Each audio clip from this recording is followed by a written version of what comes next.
தமிழகம் எங்கும் Max Gold cash for your gold. Max Gold நீங்க தங்க மட்டும் இல்லைங்க, பிளாட்டினம், டைமண்ட், சில்வர், ரூபினி எதை வேணாலும் விற்கலாம். உங்களுக்கான பணம் ரொக்கமா கையிலயோ இல்லைன்னா பேங்க் அக்கௌண்ட்லயோ உடனடியாக செலுத்திடுவாங்க.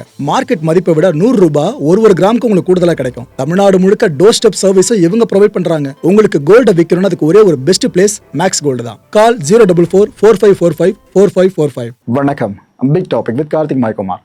இதுக்கு முன்னாடி பல வருஷமாவே தமிழ்நாடு பாலிடிக்ஸ் அப்படின்றத இளைஞர்கள் பெருசாக யாருமே கவர்ந்து பார்த்துருக்க மாட்டீங்க. ஆனால் இப்போ சமீப காலமாக ஒரு கிரிக்கெட்டை பார்க்குற மாதிரி, ஒரு படத்தோட ட்ரெய்லரை பார்க்குற மாதிரி அவ்வளோ ஈகராக பார்த்துக்கிட்டு இருக்கீங்க. தமிழ்நாடு பாலிடிக்ஸை வாட்ச் பண்ணிட்டு இருக்கீங்க. இதுக்கான மாற்றம் வேறு யார்? தாவேக்கா எப்போ அரசியல் காலத்துக்குள்ளே வந்துச்சோ அப்போ ஆரம்பிச்ச மாற்றம்.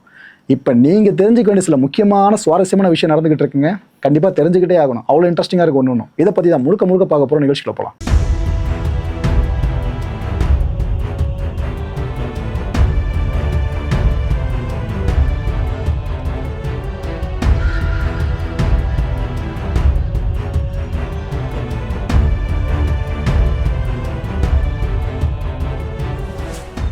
இந்த கரூர் துயரம் இருக்குல்ல, 41 பேரை நம்ம இழந்த அந்த துயரம் நடந்த பிற்பாடு அப்போதைய கவர்மெண்ட் திமுக மேலே டிவிக்கு எந்த அளவுக்கு கோபத்தில் இருந்தான்னு நான் உங்களுக்கு சொல்லி தெரிய வேணாம்.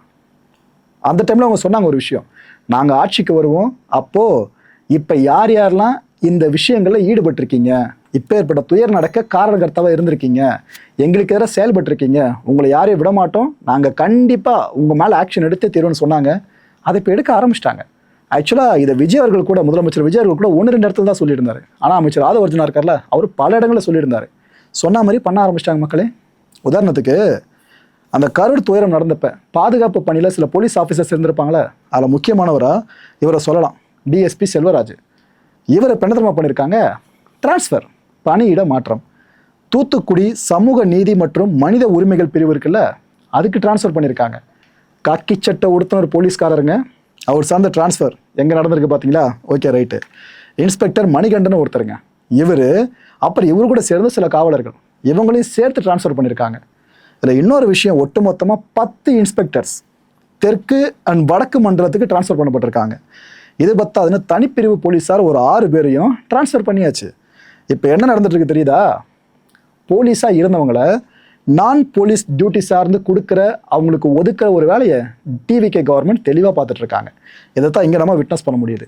ஓகே, மருத்துவ மற்றும் ஊரக நல பணிகளுக்காக கிட்டத்தட்ட 40 புதிய வாகனங்களை தமிழ்நாடு அரசு கொள்முதல் பண்ணியிருக்கு போல இருக்கு. அது எல்லாத்தையும் பயன்பாட்டு கொண்டு வரணும்ல, இதை முதலமைச்சர் அவர்கள் கொடியசைச்சு ஆரம்பித்து வச்சார். ஆரம்பித்து வச்ச கையோடு நம்ம முதல்வருக்கு தான் டிரைவிங்னா ரொம்ப பிடிக்குமே, அவர்கிட்ட இருக்க கார்ஸோட கலெக்ஷனை வச்சு நீங்கள் புரிஞ்சிக்க முடியும். பட்டுன்னு என்ன பண்ணிட்டாப்புல, ஜீப்பில் ஏறிட்டு அந்த ஜீப்பை இயக்க ஆரம்பிச்சிட்டாரு முதலமைச்சர் விஜய் அவர்கள்.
பிரதமர் நரேந்திர மோடி அவர்களுக்கு முதலமைச்சர் விஜய் அவர்கள் ஒரு கடிதம் எழுதியிருக்காங்க.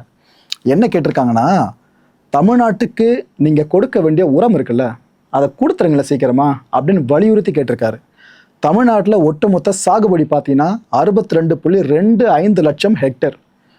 இங்கே சிறு குறு விவசாயிகள் இருக்காங்களே, அவங்க தான் பெரும்பான்மை, அறுதி பெரும்பான்மை 92% சொல்லியிருக்காங்க சிஎம் அவர்கள் அந்த கடிதத்தில்.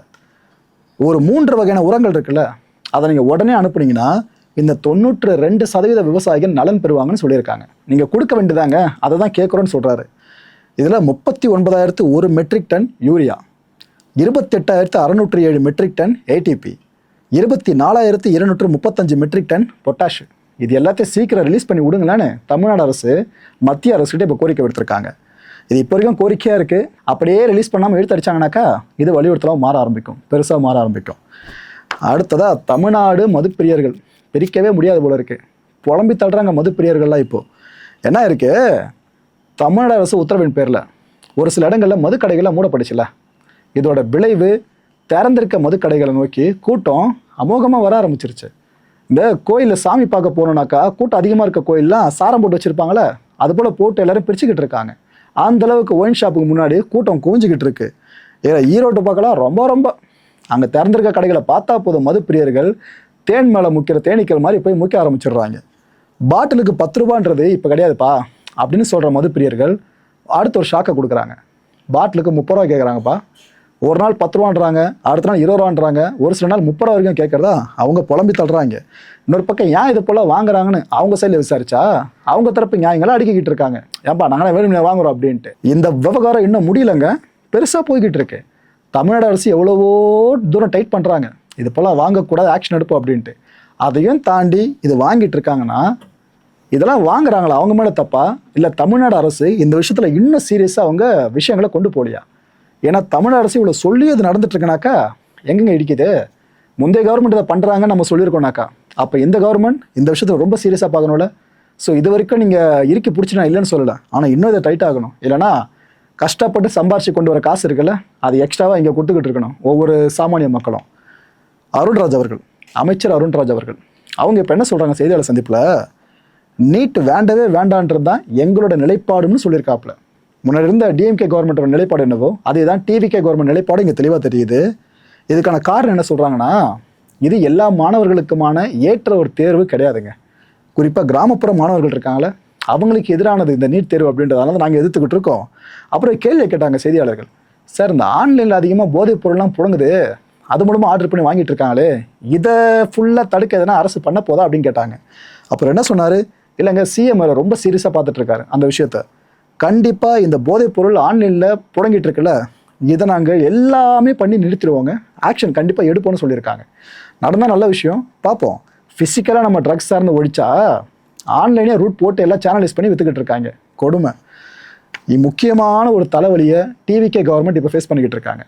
ஆனால் தமிழ்நாட்டுக்குள்ளே மட்டும் இல்லை, நாடு தழுவிய ரீதியில் ஒரு பெரிய விஷயம் எதிர்ப்பாக பதிவு பண்ணப்பட்டு இருக்கு. என்ன தெரியுமா, ஆன்லைனில் மருந்துகளை விற்க ஆரம்பித்தாங்களே, அது எப்படி நடக்கலாம், யாருக்கு என்ன மருந்து கொடுன்னு அவங்களுக்கு எப்படி தெரியும்? அவங்க பாட்டு தப்பாக மருந்துகளை கொடுத்து யங்ஸ்டர்ஸோட வாழ்க்கையை பாழ்படுத்திட்டா, நிறைய குழந்தைங்களுக்கு ஏன்னா வாழ்க்கை பாழாயிடுச்சுன்னா என்ன பண்ணுறது, லைஃபே போயிடுச்சுன்னா. ஸோ இதுக்காக தான் நாங்கள் மருந்து நடத்திக்கிட்டு இருக்கோம். வந்து மருந்து கடையில் வாங்குங்களேன், அதை விட்டு எதுக்காக இந்த ஆன்லைன் மருந்து விற்பனைக்கு அனுமதி கொடுத்து வச்சுருக்கீங்க? இதை நாங்கள் முழுமையாக எதிர்க்கிறோன்னு சொல்லிட்டு இந்தியா முழுக்க வேலை நிறுத்த மக்களே, உங்கள் ஏரியாவில் ஃபார்மசி இருக்கா பாருங்கள், இருக்காதான் நினைக்கிறேன். எல்லாம் இப்படி கடையை அடைச்சிட்டு ஷட்டரை போட்டு இது போல் போர்டை வச்சுருப்பாங்கன்னு நம்புகிறேன். ஓகே, இதே இப்போ தமிழ்நாடு அரசு எப்படி தான் ஓவர்டேக் பண்ண போகிறாங்கன்னு தெரியல. அடுத்தபடியாக நாம் முந்தைய வீடியோவில் பேசியிருந்தோம், ஞாபகம் இருக்கா? போலீஸ் ஸ்டேஷன் மேலேயே பெட்ரோல் குண்டு வீசுகிற அளவுக்கு குட்டி குட்டி பசங்க வந்துட்டாங்க அப்படின்ட்டு. அதுக்கு என்ன இன்ஃப்ளூயன்ஸாக இருந்திருக்கலாம்னு ஒரு ஐயத்தை தெரிவிச்சிருந்தோம்ல, அந்த விஷயத்துக்கு இப்போ விளக்கம் கிடச்சிருக்கு. நெல்லை புறக்காவல் நிலையம் மேலே 3 சிறார்கள் பெட்ரோல் குண்டு வீசினாங்களே, இதை பற்றி மாவட்ட எஸ்பி பிரசன்னகுமார் அவர்கள் இப்போ விளக்கம் கொடுத்துருக்காங்க. அவர் என்ன சொல்கிறாப்புல, அந்த 3 பேர் மேலேயும் இதுக்கு முன்னாடி எந்த ப்ரீவியஸ் கேஸும் கிடையாதுப்பான்றாங்க. சின்ன சின்ன பசங்க தானே, 10ஆம் வகுப்பு வரைக்கும் அந்த 3 பேரும் படிச்சிருக்காங்களாமா. 11ஆம் வகுப்பு அந்த பசங்க இன்னும் சேரலையாமா. என்ன காரணம் எதுன்னு தெரியல, வறுமையா என்னன்னு தெரியலங்க.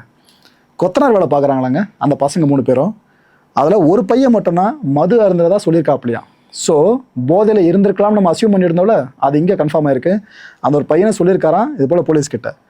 சினிமாவை பார்த்து தான் பசங்க இது போல் பண்ணதா சொல்கிறாங்க அப்படின்னு சொல்கிறாங்க. இதையே நம்ம முன்னாடி கணிச்சிருந்த விஷயம் இப்போ கன்ஃபார்ம் பண்ணி சொல்லியிருக்காங்க. ஒரு கேள்வி கேட்கப்படுச்சு செய்தியாளர் மத்தியிலேருந்து, 10வது வரைக்கும் படிச்சிருக்க பசங்கன்னா இந்த ஏஐலாம் ஃபுல்லாக யூஸ் பண்ண தெரிஞ்ச பசங்கன்னா இருப்பாங்களா? ஒருவேளை ChatGPT பயன்படுத்தி எதனா இதன் மூலமாக தெரிஞ்சுக்கிட்டு இந்த கிடைக்கிற பாட்டிலில் பெட்ரோல் ஊற்றி எரிஞ்சிருப்பாங்களா அப்படின்னு கேட்டப்ப, இல்லைங்க ChatGPT அந்த பசங்க பயன்படுத்தலை, சினிமா படம் பார்த்து தான் அதை பண்ணதா அந்த பசங்களே சொல்கிறாங்கன்னு அவர் இங்கே சொல்லியிருக்காரு. சிறார்கள் சம்மந்தப்பட்ட வழக்கு, அதனால தான் பேர்கள் எங்கேயுமே மென்ஷன் பண்ணலை. ஓகே, ஆர்எஸ்எஸ் பிஜேபி தமிழ்நாட்டின் முதலமைச்சராக விஜய் அவர்கள் ஆகிறதுக்கு முன்னாடி வரைக்கும் அவர் சார்ந்து சொன்ன பெரிய குற்றச்சாட்டு என்ன, பாஜக பி டீம் இவங்க, இவங்க ஆட்சி அமைச்சா பாஜக ஆட்சி அமைக்கிறதுக்கு சமம், சங் பரிவார் சார்ந்தவங்க தான் இவங்க, அது இதுன்னு 1008 விமர்சனங்கள். ஆனால் நிலைமையை பார்த்தீங்களா, திமுக ஆதரவு கூட்டணிகளால் இப்போ தாவேக அரசுக்கு ஆதரவு கொடுக்கப்பட்டிருக்கு. கால் எப்படி மாறி இருக்குல்ல. Okay right. இந்த ஆர்எஸ்எஸ் இயக்கத்தோட மாணவர் அமைப்பு, அது பேர் ஏபிவிபின்னு சொல்லுவாங்க. இந்த அமைப்பை சேர்ந்தவங்க முதலமைச்சர் விஜய் அவர்களை நேரில் போய் சந்திச்சிருக்காங்க. என்ன ப்ரோ இது, அந்த கட்சியெல்லாம் அவ்வளோ விமர்சனம் பண்ணியிருக்காங்க, நேரில் போய் சந்திச்சிருக்காங்கன்னு கேட்டிங்கன்னா, முதலமைச்சருக்கு தனிப்பட்ட விருப்பு வெறுப்புகள் இருக்கலாம், ஆனால் அதை சந்திக்க வர்றவங்க சார்ந்து பெருசாக காட்ட மாட்டாங்க. வித்தியாசம் புரியுதா? அவரும் அப்பாயின்மெண்ட் கொடுத்துருக்காரு, வந்து பார்த்துருக்காங்க. பார்த்து முடிச்சதுக்கப்புறம் ஃபோட்டோஸ் என்ன வெளியே வரும் பார்த்தா அவ்வளோ சீக்கிரம் ஃபோட்டோஸ் வரல. குறிப்பாக முதலமைச்சர் யார் சந்திச்சாலும் உடனே நம்ம ஃபோட்டோஸை பார்த்தோம் சோஷியல் மீடியாவில், அது பெருசாக என்னால் பார்க்க முடியல, ஆக்சஸ் பண்ண முடியல. அதுக்கப்புறம் இவங்க செய்தியாளர்கள் சந்திச்சாங்க. அப்போ என்னென்ன சொன்னாங்கன்னா, இல்லைங்க இந்த தமிழ்நாட்டில் பிஎம் ஸ்ரீ திட்டம் இருக்குல்ல, இதை நடைமுறைப்படுத்தணும், இதுக்கான சாத்தியக்கூறுகள் இருக்குல்ல, இதை தாங்க நாங்கள் போய் சிஎம் கிட்ட கேட்டோம். அவர் என்ன சொல்லிட்டாப்புல, ஓகேங்க நாங்கள் ஆலோசிக்கிறோம், ஆலோசித்து சாத்தியங்கள்லாம் ஃபுல்லாக பார்த்து முடிச்சுட்டு அதுக்கப்புறம் முடிவு எடுக்கப்படும்னு சிஎம் சொல்லியிருக்காராமா இவங்க கிட்ட. அதை இவங்க ப்ரெஸ் பீப்புள் மூலமாக இங்கே கன்வே பண்ணியிருக்காங்க. இந்த முடிவுக்காக எதிர்க்கட்சிகள் காத்துக்கிட்டு இருக்கு இப்போ. ஏன்னா சிஎம் இப்போ சொல்லியிருக்காங்களா, அதாவது நாங்கள் இங்கே கொண்டு வருவோம்னு சொல்லலை, ஆலோசனை பண்ணி முடிவெடுப்போம்னு சொல்லியிருக்காங்க. இன்கேஸ் பிஎம்சி திட்டத்துக்கு இந்த டிவிகே கவர்மெண்ட் ஓகே சொல்லிட்டாங்கன்னு வைங்க, அவங்களுக்கான ஆதரவு இருக்குல்ல, அதுவே பெருசாக கேள்விக்குறியாக மாறிடும். மற்ற கட்சிகள் ஆதரவு ஒன்று. நாங்கள் முதலே சொன்னோம் பார்த்தீங்களா, பிஜேபி ஆர்எஸ்எஸ் சார்ந்து ஒர்க் பண்ணுவார் இவர் அப்படின்னு பல பேர் விமர்சனம் பண்ணால அதுவும் ஊர்ஜிதமாகிடும். இல்லை நோன்னு சொல்லிட்டார் அப்படின்னா மத்திய அரசு சார்ந்து பெருசாக பகச்சிக்கிற மாதிரி ஆகிடும். கத்தி மேல் நடக்கிற மாதிரி இருக்குல்ல. அஸ் அ சிஎம்மாக இருந்து ஒரு முடிவு எடுக்கிறதுக்கு பின்னாடியும் இவ்வளோ கத்திகளை தாண்டி வரணும் போல இருக்கு. ஓகே, மார்க்சிஸ்ட் கம்யூனிஸ்ட் இந்த தோழர்கள் இப்போ என்ன தெரியுமா சொல்லியிருக்காங்க, ஒரு பெரிய குண்டு தூக்கி போட்டிருக்காங்க. சரி, நான் கூட ஒரு 6 மாதம் இல்லை 1.5 வருஷம் வரைக்கும் போகும்னு நினச்சேன், ஆட்சி பிரச்சனை இல்லாமல். பிரச்சனை வந்துடும் போல இருக்கே. ஏடிஎம்கே எம்எல்ஏஸ் ஃபுல்லாக இங்கே வந்து ஆதரவு அங்கீகாரம் ஆகுது அப்படின்னா ப்ராப்ளம் இல்லை, எத்தனை கூட்டணி கட்சி வெளியே போனாலும். ஆனால் அதுக்கு முன்னாடி எதனா ஆச்சுனாக்கா கொஞ்சம் ப்ராப்ளம் தான். மார்க்சிஸ்ட் கம்யூனிஸ்ட் என்ன சொல்கிறாங்க, டிவிக்கை விட அமைச்சரவையில் ஏதோ அதிமுகவினரை சேர்க்க போகிறீங்களாமே, ஏதோ தகவலாம் வந்துக்கிட்டு இருக்கு, அது மட்டும் நீங்கள் பண்ணிட்டீங்கனாக்கா மக்கள் தீர்ப்புக்கு நீங்கள் எதிராக செயல்படுறதா நாங்கள் புரிஞ்சுப்போம். நாங்கள் இவ்வளோ சொல்கிறதையும் தாண்டி நீங்கள் அமைச்சரவையில் அதிமுகவினரை மட்டும் சேர்த்தீங்க, அதுக்கப்புறம் எங்களோட முடிவு இருக்குல்ல, இதை மறுபரிசீலனை செய்வோம்னு சொல்லியிருக்காங்க. என்ன முடிவு நினைக்கிறீங்க மக்களே? டிவிக்கு ஆட்சி அமைய கம்யூனிஸ்ட் தோழர்களும் காரணம், முக்கியமான காரணம். அவங்க இந்த கவர்மெண்ட் கொடுத்துட்டு ஆதரவு இருக்குல்ல, இதை வாபஸ் பெற சம்மந்தமாக மறுபரிசீலனை செய்வோன்றதான் அவங்க இங்கே எப்படி சொல்லியிருக்காங்க. எனக்கு என்ன தெரியுமா இப்போ டவுட் வருது, ஒரு ஸ்பெகுலேஷன் பயங்கரமாக போச்சு பாருங்க சமீப காலமாக. திமுக அதிமுக கூட்டணி வச்சு தமிழ்நாடு ஆள வாய்ப்பு இருக்குன்னு சொல்லிட்டு, ஒருவேளை அந்த கூட்டணி அமைஞ்சிருந்தா அப்பையும் கம்யூனிஸ்ட் தோழர்கள் இதே நிலைப்பாடு எடுத்திருப்பாங்களா? சொல்லுங்க ரைட்டு. ஆனால் திருமாவளவன் அவர்கள் அஃபிஷியலாக தெரிஞ்சிருச்சுங்க. அதாவது டிவிகே தலைமையே அமைச்சரவையில் பங்கேற்க விசிகாவுக்கு அழைப்பை விடுத்துட்டாங்க. ஏன்னா அமைச்சர் ஆதவர்கள் இருக்கும்போது விசிகாவுக்கு அழைப்பு போகாம இருக்கும். இதை பற்றி திருமான பிரதமர் சொல்லியிருக்காரு, அமைச்சரவையில் இடம்பெற ஆதவ அர்ஜுனா எங்களை அழைச்சிருக்காருல, நன்றின்னு சொல்லியிருக்காரு. அரசியல் நாகரிகம் கருதி நிர்வாகிகள்கிட்ட இதை பற்றி நாங்கள் ஆலோசனை பண்ணுவாங்க. நான் தன்னிச்சையாக முடிவெடுக்க மாட்டேன், எங்கள் கட்சியில் ஜனநாயகம் எப்போவுமே இருக்கும். நிர்வாகிகள் கூட நான் பேசுகிறேன், அவங்க என்ன முடிவு எடுக்கிறாங்களோ அதுதான் என் முடிவாகவும் இருக்கும்னு சொல்லியிருக்காப்புல. எனக்கு தெரிஞ்சு ஓகேன்னு தான் முடிவு எடுப்பார்னு நினைக்கிறேன். எப்படி இப்போ இவ்வளோ கான்ஃபிடண்ட்டாக சொல்கிறேன்னு கேட்டிங்கன்னா, அண்ணா சொல்லியிருக்க அடுத்த விஷயங்களை பாருங்கள். ஏற்கனவே முந்தைய உயர்மட்ட கட்சி கூட்டம் நடந்துச்சுல, அந்த கூட்டத்தப்பவே அமைச்சரவையில் நம்ம இடம் பிடிக்கணும் அப்படின்னு பல நிர்வாகிகள் கேட்டுக்கிட்டாங்கண்ணா. விசிகா நிர்வாகிகள் இந்த விஷயத்தை அவரே ஓப்பனாக பண்ணியிருக்காரு. ஸோ முந்தைய கூட்டத்தில் ஓகேன்னு சொன்ன நிர்வாகிகள் இப்போ நடக்க போகிற கூட்டத்தில் மட்டும் வேணாம் சொல்ல போகிறாங்க. ஸோ விசிகாவில் இருக்கவங்க இதுக்கப்புறம் அமைச்சரவையில் இடம் பிடிக்க வாய்ப்புகள் பெருசாக இருந்திருக்கு. ரொம்பலாம் எதிர்பார்த்துறாதீங்க, ஒரு சீட் கன்ஃபார்ம் கிடச்சிடும்னு நினைக்கிறேன். இன்னொரு மினிஸ்ட்ரி கிடைக்கிறது டிவிக்கு தலைமை தான் முடிவு பண்ணும். Okay right. அமைச்சர் ஆதவ அர்ஜுனா அவர்கள்கிட்ட செய்தியாளர்கள் ஒரு கேள்வியை கேட்குறாங்க, ஏங்க இது போல் அமைச்சரவையில் சிவி சண்முகம் அவர்கள் அணி இருக்குல்ல, ஏடிஎம்கே அதிருப்தி எம்எல்ஏஸ், இவங்களுக்கு வாய்ப்பு கொடுக்குறீங்களா, அமைச்சரவையில் வராங்களா அப்படின்னு கேட்டாங்க. இதுக்கு ஒன்று ஆமாம் இல்லை இப்படி சொல்லியிருக்கலாம். ஆனால் அமைச்சர் ஆதவ என்ன சொல்லிட்டாப்புல, யூகங்களுக்கு பதிலளிக்க முடியாதுன்னு சொல்லிட்டு அமைச்சர் பதவிக்காகலாம் அவங்க எங்ககிட்ட வரல அப்படின்னு சொல்லியிருக்காரு. சிவி சண்முகம் அவர்கள் ஏற்கனவே கொடுத்த ப்ரெஸ் மீட் ஞாபகம் இருக்கு அவங்களுக்கு, நம்ம ஃபுல்லாக கவர் பண்ணியிருந்தோம். அப்போ அவர் தெளிவாக சொன்னார், ஏன் நாங்கள் தான் பதவிக்காக போகிறோமா, அப்போ இபிஎஸ்லாம் எதுக்கு வந்திருக்காரு அரசியலுக்கு அப்படின்லாம் வெளிப்படையாக கேள்வி கேட்டிருந்தார். ஸோ மினிஸ்டர் போஸ்ட் கிடைக்கும்ன்றது, ஏடிஎம்களுக்கு எம்எல்ஏஸ் சில பேர் கிடைக்கும்ன்றது லிட்டரலாக நம்மளுக்கே தெரிஞ்சிருச்சு. ஆனால் அமைச்சர் அவர்கள் இந்த விஷயத்த சொல்லியிருக்காங்க. நேரடியாக பதில் சொல்லலை பார்த்தீங்களா, மறுத்திருக்கார்ல. இதுதான் பல பேருக்கு டவுட்டை இன்னும் பெருசாக கிரியேட் பண்ணி விட்டுருச்சு. சரி ரைட்டு, ஒரு பக்கம் ஏடிஎம்கேக்கு வாய்ப்பு அமைச்சரோட கொடுத்தா நாங்கள் வெளியே போயிடுவோன்ற மாதிரி மார்க்சிஸ்ட் தோழர்கள் பேச ஆரம்பிச்சிட்டாங்க, கம்யூனிஸ்ட் தோழர்கள். இன்னொரு பக்கம் ஆதவர்ஜுன் அவர்கள் இந்த நேரடி பதிலை கொடுக்காம தவிர்த்திருக்காங்க. அக்ரி கிருஷ்ணமூர்த்தி இபிஎஸ் அணி இருக்குல்ல, அதை சேர்ந்தவர். இவர் இப்போ என்ன சொல்கிறாரு, ஜெயலலிதா அவர்களால் கட்சி பொறுப்பிலிருந்து நீக்கப்பட்டவர் தான் சி.வி. சண்முகம் அவர்கள். இழந்த பதவியை சி.வி. சண்முகம் அவர்களுக்கு வழங்கினது யாருங்க? பழனிசாமி அவர்கள். 2021 தோல்விக்கு பிற்பாடு சி.வி. சண்முகம் ரொம்ப வற்புறுத்தி கேட்டாருங்க, எனக்கு மாநிலங்களவை உறுப்பினர் பதவி வேணும்னு கேட்டாருங்க. ஸோ இதுக்காக தான் இந்த ஒரு பதவியை கொடுத்து அழகு பார்த்தவர் எங்கள் எடப்பாடி பழனிசாமி அவர்கள்னு இப்போ அப்படி பேசியிருக்காரு. ஏற்கனவே சி.வி. சண்முகம் அவர்கள் பயங்கரமாக ட்ரிகராகி பேசிகிட்டு இருக்காரு. ஏன்னா இங்கே தான் ரியாக்ஷன் வந்தால் அங்கே அவர் பயமாக ரியாக்ஷன் கொடுத்துருக்காரு, பல உண்மைகளை வெளியே சொல்ல ஆரம்பிச்சிடுறாரு. இப்போ இதை சொல்லிட்டாங்களா, அடுத்து சி.வி. சண்முகம் அவர்கள் ப்ரெஸ் மீட்டில் என்னத்தை போட்டு உடைக்க போகிறாரோ. இதுக்கு மத்தியில் இன்னொரு டைவர்ஷன் நடந்திருக்கு. அது என்னென்னா, போர் வாழ் அப்படின்ற அதிமுகவோட அதிகாரப்பூர்வ நாளிதழ் ஒன்று இப்போ தொடங்கப்பட்டிருக்கு. தொடங்கி வச்சிருக்கிறது வேறு யாரும் இல்லை, பழனிசாமி அவர்கள் தான். இதுக்கு காரணம் வேறு என்னவா இருக்கும்னு நினைக்கிறீங்க? நம்ம முந்தைய வீடியோ பார்த்தீங்கன்னா உங்களுக்கு ஆன்சர் தெரிஞ்சிருக்கும். நமது அம்மான்னு சொல்லிட்டு இந்த இதழ் இருந்துச்சுல, இதில் இப்போது வேலுமணி அவர்கள் பேர் தான் நல்லா கொட்ட எழுத்துல வந்திருக்கு. ஸோ வேலுமணி அவர்கள் வசம் இந்த நமது அம்மா போயாச்சா. ஸோ இப்போ அந்த வெற்றிடத்தை நிரப்பணும்ல அதிமுகவோட அதிகாரப்பூர்வ இதழ்னு சொல்லிட்டு, அதுக்காக கொண்டு வரப்பட்டிருக்கிறதா போர் வாழ். டைட்டில் நல்லா இருக்குல்ல? Okay right. இன்னைக்கு மிக முக்கியமான நாள். 10ஆம் வகுப்பு பொதுத் தேர்வு எழுதிட்டு காத்துட்டு இருந்த மாணவர்களுக்கு ரிசல்ட் வந்துருச்சுங்க.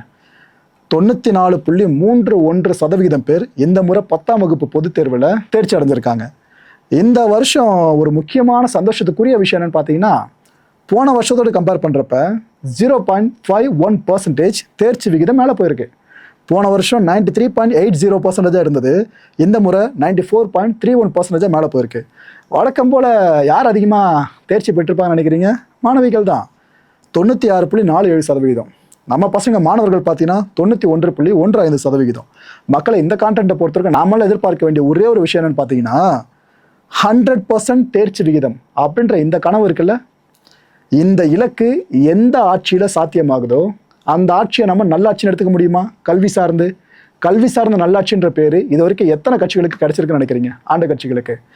அது எப்போ கனவு நிறைவேறும் தெரியல, பார்ப்போம். நீங்கள் என்ன சொல்கிறீங்க? எந்த கட்சி தமிழ்நாட்டை ஆளும்போது இந்த ஒரு பெரும் பெயர் நமக்கு கிடைக்கும் நம்புறீங்க? அடுத்த நிகழ்ச்சியை சந்திக்கலாம். நன்றி, வணக்கம். தமிழகம் எங்கும் Max Gold, cash for your gold. Max Gold நீங்க தங்க மட்டும் இல்லைங்க, பிளாட்டினம், டைமண்ட், சில்வர், ரூபினி எதை வேணாலும் விற்கலாம். உங்களுக்கான பணம் ரொக்கமா கையிலயோ இல்லைன்னா பேங்க் அக்கௌண்ட்லயோ உடனடியாக செலுத்திடுவாங்க. மார்க்கெட் மதிப்பை விட 100 ரூபாய் ஒரு கிராமுக்கு உங்களுக்கு கூடுதலா கிடைக்கும். தமிழ்நாடு முழுக்க டோர் ஸ்டெப் சர்வீஸும் இவங்க ப்ரொவைட் பண்றாங்க. உங்களுக்கு கோல்ட விற்கணும்னா அதுக்கு ஒரே ஒரு பெஸ்ட் பிளேஸ் மேக்ஸ் கோல்டு தான். கால் 04445454545. என் அன்பார்ந்த மாயம் ஸ்டுடியோஸ் நேயர்களே, மாயம் பக்தின்னு ஆன்மீகத்துக்காக பிரத்யேகமா ஒரு சேனலை கொண்டு வந்திருக்கோம். மறக்காம சப்ஸ்கிரைப் பண்ணி அந்த சேனலுக்கு உங்களோட ஆதரவை மனப்பூர்வமா தெரிவிங்க. வணக்கம் மாயம் ஸ்டுடியோஸ் நண்பர்களே. மாயம் ட்ரெண்ட்ஸ் அப்படின்ற ஒரு புதிய ஃபேஸ்புக் பேஜை ஓப்பன் பண்ணியிருக்கோம். நீங்கள் யூடியூப்ல பார்த்துட்டு இருக்கீங்களா நம்மளோட கான்டென்ட்ஸ்லாம், இதெல்லாம் விட ஒரு படி மேலே ரொம்ப கிறிஸ்பாகவும் ரொம்ப சூப்பராகவும் நிறைய கான்டென்ட்ஸ் உங்களுக்கு இந்த பேஜில் காத்துட்டு இருக்குங்க. ஸோ உடனடியாக ஃபேஸ்புக் பிளாட்ஃபார்ம் போங்க, மாயம் ட்ரெண்ட்ஸ்னு டைப் பண்ணி சர்ச் பண்ணி நம்ம பேஜை ஃபாலோ பண்ணுங்க. அப்படியே நம்ம சேனலையும் நீங்கள் சப்ஸ்கிரைப் பண்ணிட்டீங்க அப்படின்னா இன்னும் நிறைய புது கான்டென்ட்ஸை உங்களுக்காக ப்ரொடியூஸ் பண்ணி கொடுத்துக்கிட்டே இருப்பாங்க. நீங்கள் பண்ணுற ஒவ்வொரு சப்ஸ்கிரிப்ஷனும் எங்களுக்கு பெரிய மோட்டிவேஷனாக அமையும்.